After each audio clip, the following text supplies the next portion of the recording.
Hey guys, welcome to Breaking Feud, and in this video, I'll be talking about reviewing the first episode of She-Hulk, a Disney Plus exclusive show which takes place within the MCU. Let's get started.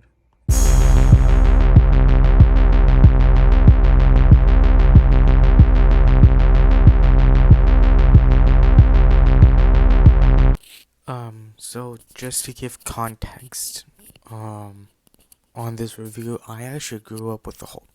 I grew up with Christopher Reeve Superman film, Christopher Nolan Batman films, and actually I grew up with like the reruns of the Hulk TV show that came out in the 70s with Lou Ferrigno and Bill Bixby as the Hulk and Bruce Banner, and I grew up watching reruns of the Hulk cartoon shows from the late 80s and early 90s. And in the cartoons they kind of introduced She-Hulk.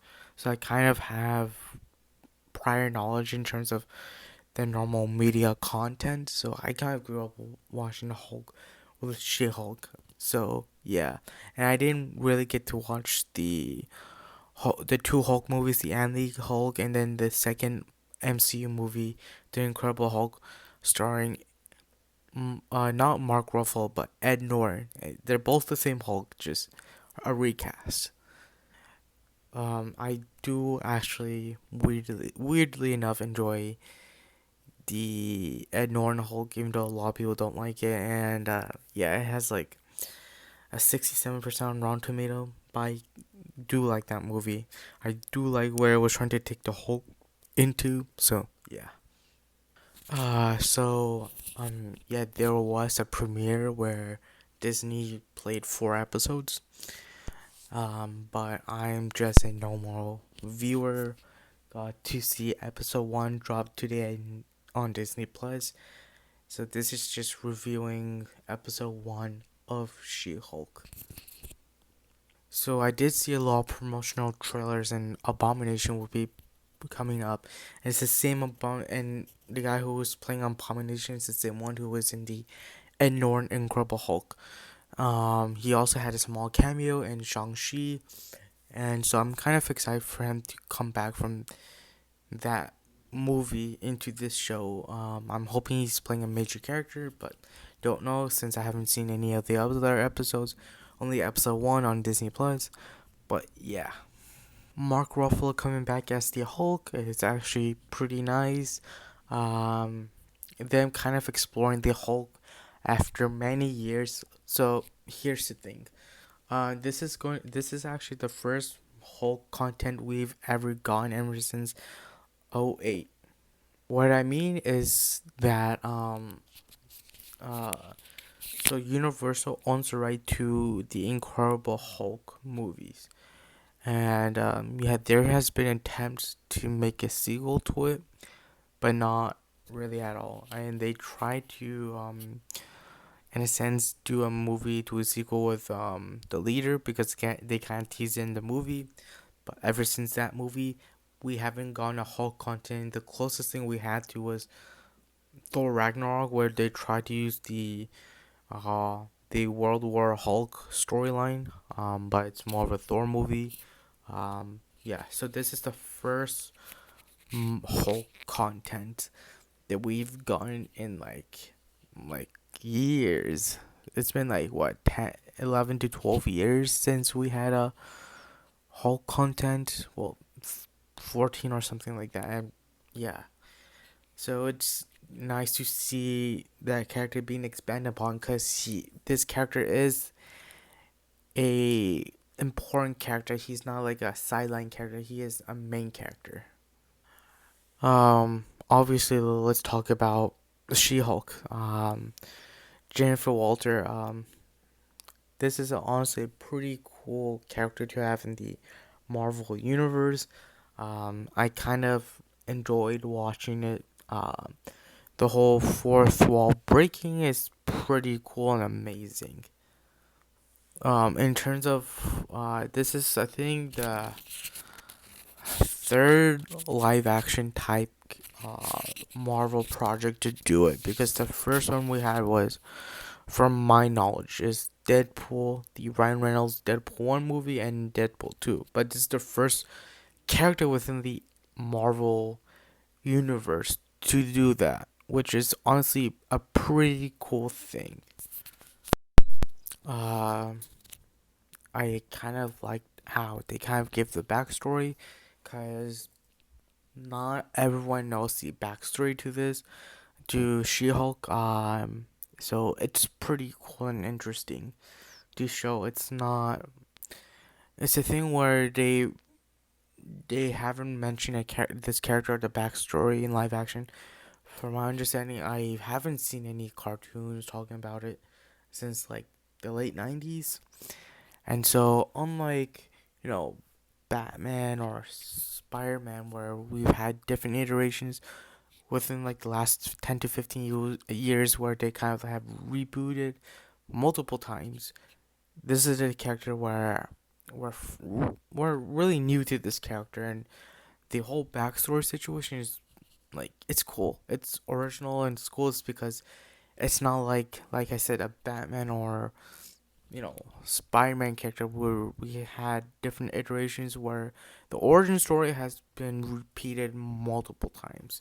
So yeah, I would say, so like I said, I prefer the Ed Norton Hulk, and I feel like the CGI in that's a little bit better. But of course, there's just a couple of small clips of the scenes where it kind of like outdated.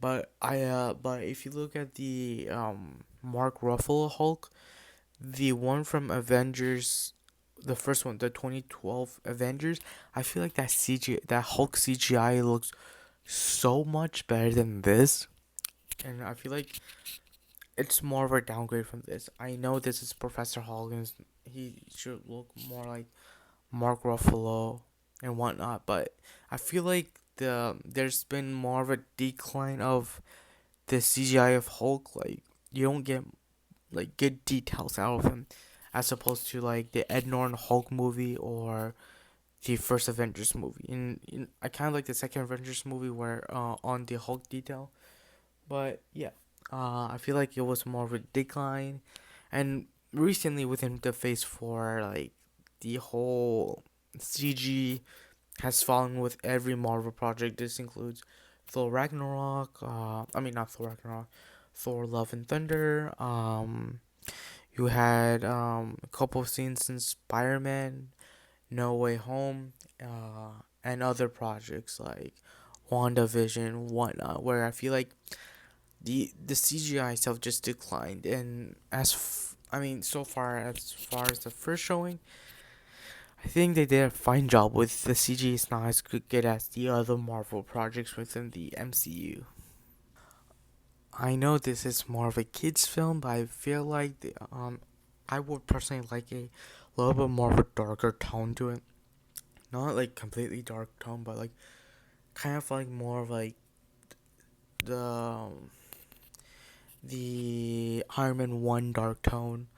And I wish they expanded more on like this serious part of Hulk, the kind of the kind of storyline where like he's having issues with his powers controlling, and he is kind of telling She Hulk about it. And I wish they took that darker tone of the Incredible Hulk movie from '08.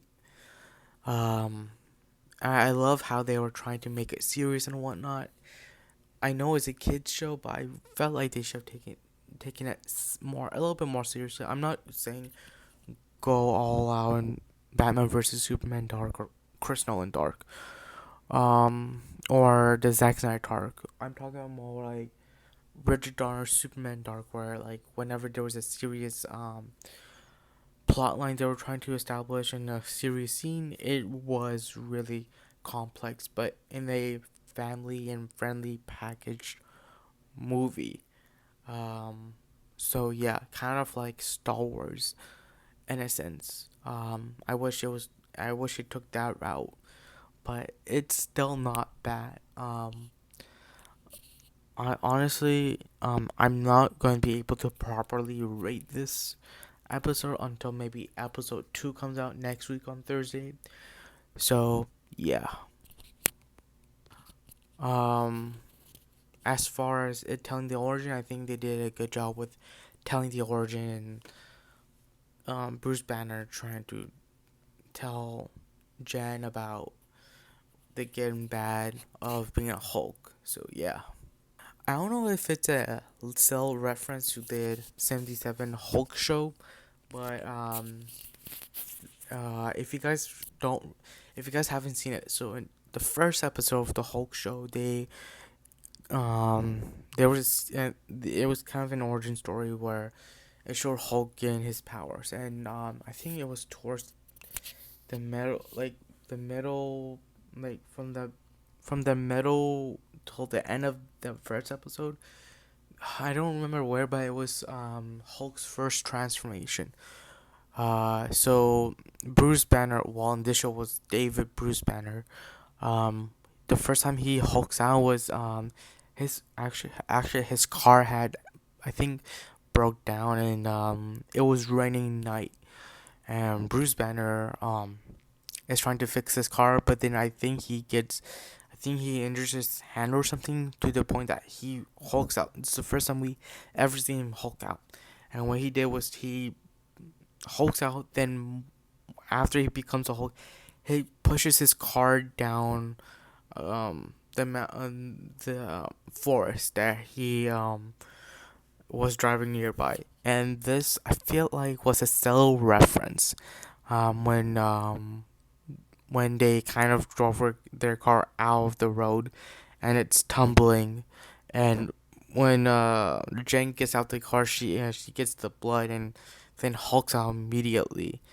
I felt like that was kind of like a subtle reference to that TV show, which was pretty cool. And I'm hoping later down the show we do get a Lou Ferrigno Hulk cameo. Lou Ferrigno played the Hulk, so obviously in 77 there was no CGI and whatnot. So so they had two actors playing one character. So they had Lou Ferrigno, who was a bodybuilder, play Hulk, and then we had Bill Bixby, who played Bruce Banner. And so Lou Ferrigno actually had made a cameo and voiced Hulk in 2003's Hulk movie. So he voiced Hulk in that, and he also made a small cameo alongside Stan Lee. And he did the same thing for the Incredible Hulk movie in '08, and he voiced Hulk from '08 till I think 2015. He voiced Hulk in 2008's Incredible Hulk, 2012's Avengers, 2015, and I think 2015's um, Age of Ultron. So yeah. Um, so honestly, it's not a bad show. In terms of watching episode one, I will recommend this to people who are big Hulk um fans, because people like me wanted a Hulk content for a long time, and the thing is, we have been like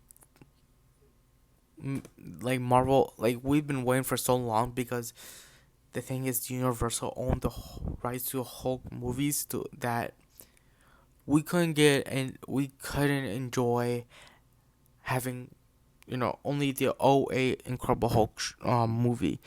Like we needed more content, and Marvel kind of missed out in exploring the Hulk character, that we finally got a Disney Plus show that kind of explores Hulk and She-Hulk in a She-Hulk show. So, yeah. Would I recommend this? Yes. I'm not. I kind of like more serious type of thing. I do like comedic type superhero movies, more like Deadpool and Thor Ragnarok. And this honestly is a nice addition. So yeah. Um, Thank you for watching. As always, please stay tuned for more content, for more reviews. As always, please subscribe to this channel, give this a thumbs up, and share this video with everyone else. Thank you and stay safe.